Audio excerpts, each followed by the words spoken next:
Let's talk about something called the endomembrane system. These organelles are a part of this endomembrane system because they have their own membrane and they work together in a specific way. So first is the endoplasmic reticulum, which comes in two forms. The next is the Golgi body, followed by vesicles, and they also include lysosomes and peroxisomes in this system. The endoplasmic reticulum, or abbreviated as ER, is a complicated structure of membrane channels found around the nucleus. Now they are physically connected to the envelope, but the rough ER is closer to the nucleus usually than the smooth ER.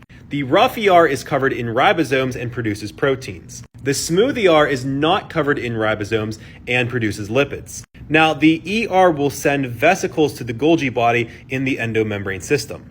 Vesicles are membrane-bound structures that contain materials and are like the transporters of the cell. I think of these vesicles almost like a UPS truck going from one location to the next. The vesicles will dock and fuse with something called the Golgi body or the Golgi apparatus. The Golgi body is a stack of curved saccules, which are just flattened vesicles.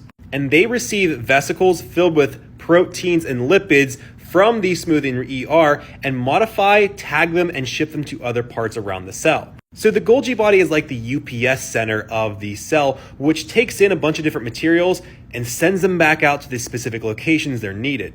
After the vesicles leave the Golgi body containing different proteins and materials the cell needs, the vesicles will fuse with the outside membrane of the cell. Now the vesicles can also sometimes come from the ER, but they're mainly going to come from that Golgi body. After the vesicles fuse with that membrane, they're either going to expel the proteins or the membrane proteins that are embedded in the vesicle will become the outside membrane proteins of the cell. Lysosomes will also be produced by the Golgi body, which are again just membrane-bound organelles containing digestive enzymes. So all of these organelles work together to produce extracellular proteins or membrane proteins found in the outside membrane of a cell.